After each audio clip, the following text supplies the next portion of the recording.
ፋሲካ ምንድነው ሲባል አባቶቻችን እኮ 430 ዓመት ግብጽ በባርነት ነበሩ፣ በጭቆና ነበሩ። በጮሁ ጊዜ ባለቀሱ ጊዜ መከራ በስቶባቸው እግዚአብሔር ፊት ባሉ ጊዜ እግዚአብሔር ሰምቶ በ10 ተአምራት በመጨረሻም የግብጽን በኩር ገሎ ያንን ነገር ሲያደርግ እያንዳንዱ እስራኤላዊ ቤት ደም የበግ ደም ተቀብቶ በዛ የበግ ደም ምክንያት አጥፊው ቤታቸው እንዳይገባ ተከለከለ። ፋሲካ በጣም ነበር ምናፍቀው ከናንተ ጋር ለማክበር በጣም ምናፍቀው የነበረ በጣም አስበው ጠብቀው የነበረ። ምክንያቱም ኢየሱስ እኮ ፋሲካን እኮ ያውቀዋል እኮ በ12 ዓመቱ ሄዶ መስዋዕት ሲቀርብ ምናምን አይቷል፣ ኢየሩሳሌም አይቷል፣ በጉ ሲሰዋ አይቷል፣ ደሙ ሲፈስ አይቷል። ይሄን ያውቀዋል። ከሆነ ዓመት በኋላ ከ18 ዓመት በኋላ መጥቶ ይሄን በግ እንደሚተካው ያውቃል። ከዛ በፊት ፋሲካ ነበረ እኮ ዘጸአት ላይ ነው የተጀመረው። ያኛው ጥላ ነው። ያ የበግ ደም ጉበኑ ተቀብቶ አጥፊው እዛ ቤት እንዳይገባ ይከለክል ነበር፣ ቤትን ይከልል ነበር። ይሄኛው የበግ ደም ይሄ በግ ደም አጥፊው ብቻ ከዘላለም ሞት የሚታደግ ደም። ክብር ለኢየሱስ ይሁን። እኛ ሰዎች በጣም ለማዶች ነን፣ ታውቃላችሁ። በጣም ለማዶች ነን። ከለማድነታችን የተነሳ ተረት ሁሉ አለን። ሰዎችን በጣም ከመቅረባችን በፊት ከማግኘታችን በፊት ብርቅ የነበሩብን ሰዎች፣ በጣም እንወዳቸውና አከብራቸው የነበሩ ሰዎች፣ በጣም ኤክሳይትድ እንሆንባቸው የነበሩ ሰዎችን ተዋውቀናቸው ከዛ ጨብጠናቸው ሰላም ካልናቸው በኋላ ከተግባባን በኋላ ከዛ ከሳምንት በኋላ እንንቃቸው። አወኩሽ ናኩሽ የሚሉሉ ቢላል በጣም ጉደኞች ነው። ሰው የሚባለው ፍጥረት እንደዚህ አይነት ነገር ፍጥረት ትናንትና ሰፈራቸው ሲኳተን የነበረ እሺ አንድ ጊዜ ሰላም ተበለኝ ይል የነበረ ሰላም ካለቹ በኋላ ከተዋወቀ በኋላ ከዛ በኋላ ምናም ለጋብቻ ጥያቄ የፈራ ልቡ እየደለቀ ጠይቆ እሺ ከተባለ በኋላ ከገባ በኋላ ቤት እንደ ቆሻሻ ጥሎ ሲመጻደቅ ደግሞ ታገኙታላችሁ። ያ እንደዛ ያብድ የነበረ ያለቅስ የነበረ ደጅ ጠና የነበረ ሰው ነው እንደዚህ የጠገበው። እንደዛ ያከብረኝ የነበረ ግርሽን ልጠብ የነበረ ሰውዬ ነው እንደዚህ ሆኖ ይባላል። ደግሞ በጣም ብርቅ ሆኖብን በቃ ስራ ፈልገን ልክ አግኝተን ስራ ላገኝ ብቻ ብለን ስራውን ካገኘነው በኋላ ስራውን ከገባን በኋላ የመጀመሪያ ደሞዝ ከበላን በኋላ ሁለተኛ ወር ላይ እንደነገሩ ያንን ስራ ንቀን ሌላ ምናስብ ሰዎች ነው። የተለያየ ሀገርም የሚሄድ በቋንቋም ጥና ጸልየን ፓስፖርት ይዘን በየቸርቹ ዞረን ቪዛውን አግኝተን ከሄድን በኋላ ምን ቀን ነው እዚህ ውስጥ የገባሁት ማይል ማን አለ? በጣም ምንገርም ፍጥረቶች እና በጣም እንለምዳለን። እና ኑሮንም እንደዚህ ነው የምንለምደው፣ ህይወትንም እንደዚህ ነው የምንለምደው። ብርቃችን የነበረ ጫማ ብርቃችን የነበረን ሰዎች መኪና ስንገዛ ኖርማል ሆኖብናል። እንዲው አንድ ክፍል ቤት ባገኘን ያልን ሰዎች በጣም ብዙ ክፍል ቤት ውስጥ ቁጭ ብለው ተራ ሆኖባቸዋል። ሰላም አጥተው ረፍት አጥተው እየተጣሉ ተደባብረው ይኖራሉ። ትናንትና በጣም ብርቅ የነበረ ሚላስ የሚቀመስ ይናፍቁ ይፈልጉ የነበሩ ዛሬ የተትረፈረፈ ነገር ውስጥ ሆነው ሁሉ ንቀውት ተራ ሆኖባቸው ትናንትና ሩቅ ሆኖባቸው ይናፍቁት ይቋምጡለት የነበረው ይናፍቁት ይፈልጉት የነበረው ነገር ካገኙት በኋላ ተራ ነው። ምን ነበር ትናንትና በጣም ተናፍቁት የነበር ተወዱት የነበር ዛሬ እርክስ ያለባችሁ። ትናንትና በጣም ተወዱት የነበር ዛሬ የጠላችሁ። ትናንትና አዲስ የነበር ዛሬ አሮጌ ሆነባችሁ። ምን ይሆነ የለመዳችሁት? ችግር የለው። የለመዳችኋቸው ነገሮች ይሄንን አድርገዋቸዋል። አሁን የምትኖሩትን ኑሮ ሰጥተዋቸዋል። ግን አንድ ነገር እንዳትለምዱ አስጠነቅቃችሁ ነው። አንድ ነገር እንዳይለመድ፣ አንድ መለመድ የሌለበት አንድ ነገር ልነግራችሁ ነው የመጣሁት። ጌታ ኢየሱስ ክርስቶስ በስጋ ወራት በምድር ህይወት በኖረ ጊዜ 30ኛ ዓመት ላይ መጥቶ ጥምቀት ሥርዓቱን ከፈጸመ በኋላ በዮርዳኖስ በዮሐንስ ከተጠመቀ በኋላ መንፈስ ቅዱስ ከሰማይ ወርዶ በርግብ አምሳል አባቱ ሰማይን ከፍቶ የምወደው ልጄ እርሱ ነው እሱን ስሙት ብሎ ከተናገረበት በኋላ ወደ ምድረ በዳ ያንን መከራ ያንን ፈተና በዲያብሎስ ተፈትኖ ያለፈ ኢየሱስ ከዛ በኋላ ከወጣ በኋላ ተአምራት ያደረገ አጋንንቶች የእግዚአብሔር ልጅ መሆኑን እያወቁ እየጮሁ ጊዜያችን ሳይደርስ መጣብን ያሉ ይፈሩት የነበረ ያስጨናቂ ያስፈሪ የሚገርም ጌታ መናፍስቶች የሚጠረጉለት ትንሽ ትልቁ የሚፈራው አስፈሪ ጌታ በሽታ እሱ ሲመጣ መቆም አይችል ጠማማው የሚቀናለት እውሩ የሚበራለት መናፍስቶችን የሚያስወጣ በሽታን እየነጣቀለ ከየመንደሩ የሚያወጣ እስራትን የሚፈታ በቦልድነስ ይወጣ የገባ ውሃ ወደ ወይን ጠጅ ቀየረ ንፋስን የገሰጸ ማዕበልን የገሰጸ ዝም ያሰኘ የሚገርም የሞተን ያስነሳ ያታምር ሰሪ 1 ዓመት አብሮ 1 ዓመት ኖረ። በዛ 1 ዓመት የትምህርት አገልግሎት ውስጥ 12 ሰዎች መርጦ ነበር።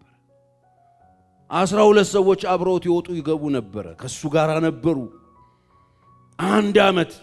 እመኑኝ ኢየሱስ ክርስቶስ የመጀመሪያውን ዓመት ፋሲካ እንደማንኛውም ሰው አክብሯል። ቁጭ ብሎ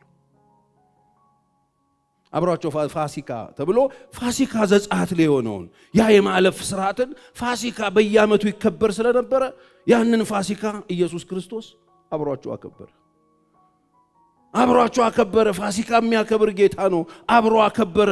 ምንድነው ፋሲካ ሲባል? አባቶቻችን የወጡበት አባቶቻችን ከዛ ከጨለማ ውስጥ የ430 ዓመት ከግዞት ውስጥ እግዚአብሔር በጸናና በበረታ ክንድ ሰብሮ ያወጣቸው ተአምራት ያደረገበትን እሱን እያሰበ አብሯቸው ኢየሱስ አድርጓል። አትጠራጠሩ። ፋሲካን አድርጎ የመጀመሪያ ዓመት ፋሲካ የሚያከብር ኢየሱስ አሁንም ሁለተኛውን ዓመት እየሰራ ኖረ፣ እያስተማረ ኖረ። ተአምራት አሜዚንግ የሆነ አገልግሎት እየሰጠ በጣም የሚያስገርም አገልግሎት እየሰጠ ፈሪሳውያን የሚጨነቁበት የሚደነግጡበት ባለፈበት ባገደመበት የሚገርም ተአምራት እየሰራ ሁለተኛውን ዓመት ኢየሱስ አትጠራጠሩ ፋሲካ አክብሮ ሶስተኛውን ዓመት ግን ሌላ ነገር ነው ያለው። ከዛ በፊት አላለው። እንዴት እንደተከበረ የሉቃሱ ምን እንዳደረጉት ላብብላችሁና ትንሽ ነገር ላስታውሳችሁ። እንደሌላ ጊዜው አይደለም ይሄ ፋሲካ። ይሄኛው ፋሲካ አንዳንድ ጊዜ ለምንድነው እንደሌላ ጊዜው አይደለም? እንደዚህ ይላል ሉቃስ 22 ፋሲካም የሚባለው የቂጣ በዓል ቀረበ።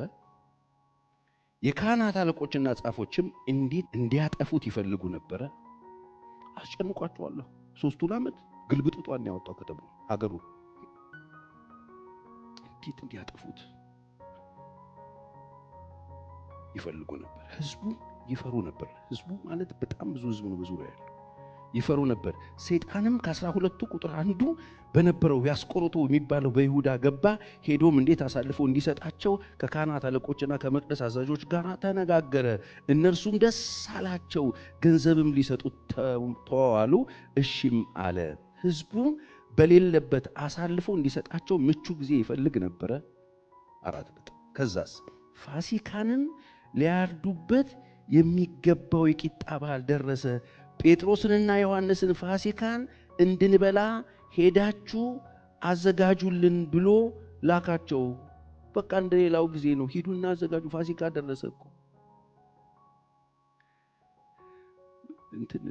ፋሲካ ነው እንላለን። ፋሲካ ደረሰ እያለ ሰው የሚያስበው ፋሲካ ደረሰ እያለ በግ ነው ይበላው። ፋሲካ እየደረሰ እያለ ዶሮ ነው ይበላው። ፋሲካ ደረሰ እያለ ጨርቅ ይቀይራል። ፋሲካ ደረሰ የተለመደ ፋሲካ ነው የመሰላቸው አላቸው። ወዴት እናዘጋጅ ዘንድ ትወዳለህ አሉት። የት ነው የምናዘጋጀው ዘንድሮ? እርሱም አላቸው እነሆ ወደ ከተማ ስትገቡ ማድጋ ውሃ የተሸከመ ሰው ያገኛችኋል። ወደሚገባበትም ቤት ተከተሉት። ለባለቤቱ መምህሩ ከደቀ መዛሙርቴ ጋር ፋሲካን የምበላበት እንግዳ ቤት ክፍል ወዴት ነው ይልሃል በሉት። ያም በደርብ ላይ ያለው የተነጠፈ ታላቅ አዳራሽ ያሳያችኋል። ከዚያም አሰናዱልኝ። ሄደውም እንዳላቸው አገኙትና ፋሲካን አሰናዱ። የሚገርም ነው። ኢየሱስ የሚላቸው ነገር እንዳለ ሄደው እንዳላቸው አገኙት ይላል።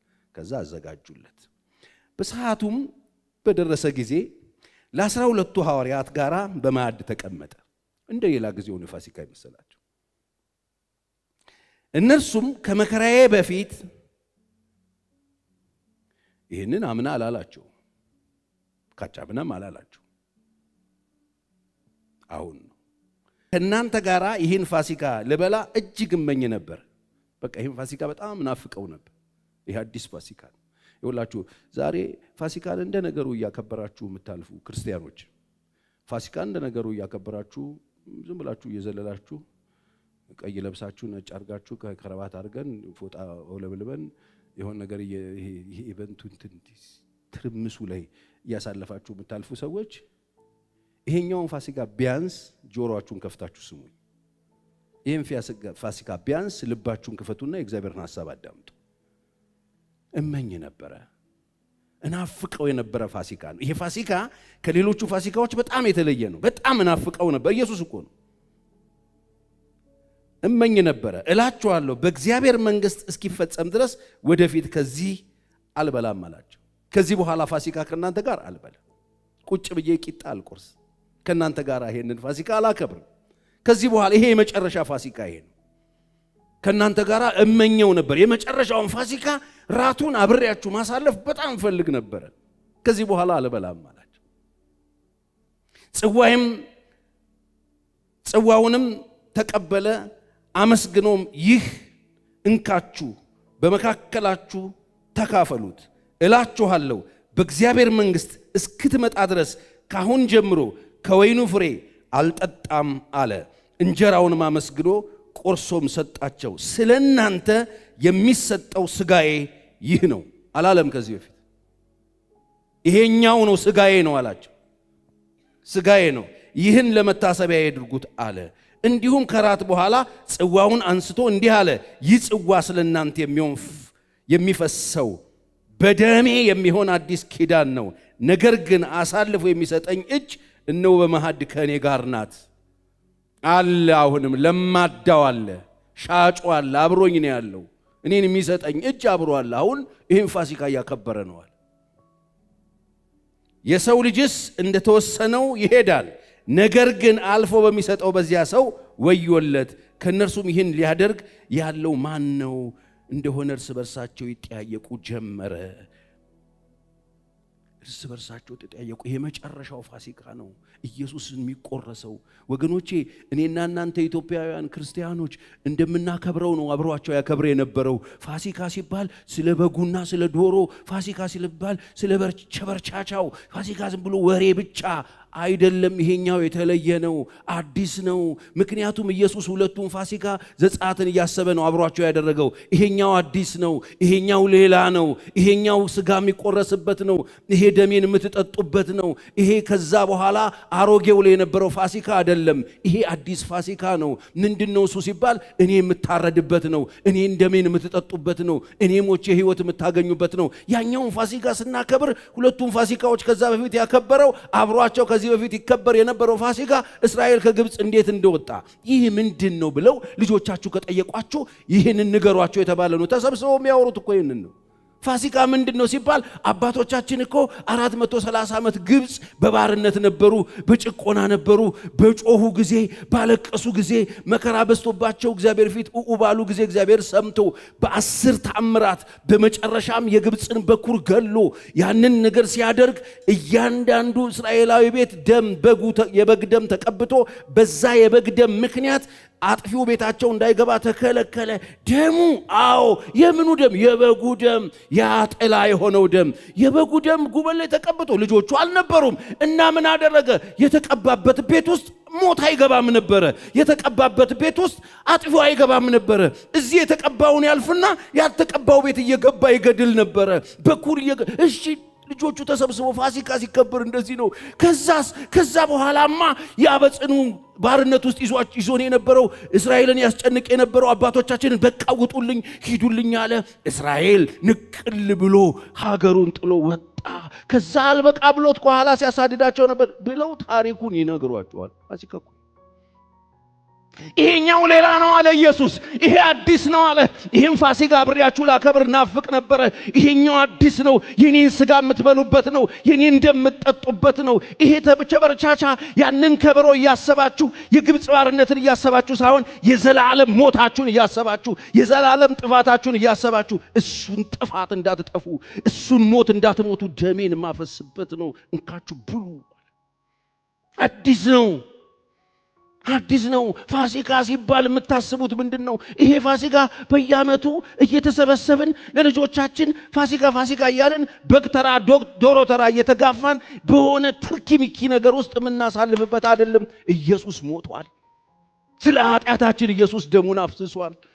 ወገኖቼ ስለ ፋሲካ ይሄንን ፋሲካ ሰው እውነት ቢገባው ይሄንን ፋሲካ ይሄንን የክርስቶስ ኢየሱስ ክርስቶስ የመስቀል ሥራ ሞቱን ስቃዩን መከራውን ታውቃላችሁ። ሂዱና አሁን አንብቡት ሉቃስን። ይገርማል። ኢየሱስን ልክ ከያዙት በኋላ ምን እያደረጉ እንዴት እንዳንገላቱት መዳኛችንን።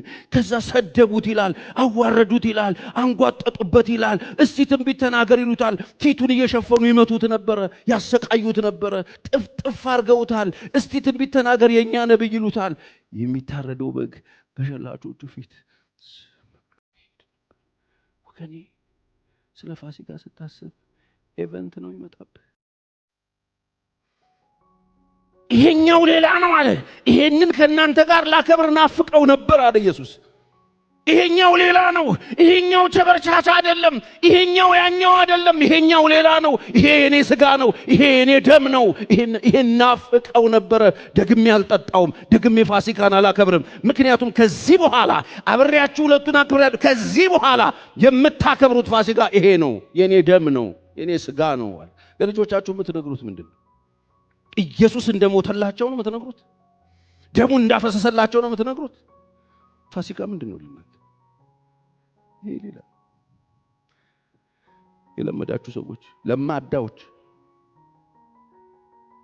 ፋሲካ ስትጫወቱ ተራ ትርኪው ተሰብስበን ቃቃ ምን እንጫወትበታለን። እግዚአብሔር በጣም አለኝ የሚለው በጣም ውድን ስጦታ ለኛ የሰጠበት ያ ስጦታችን ደሙን ያፈሰሰበት የተዋረደበት የተሰቃየበት እኛ ደግሞ የዳንበት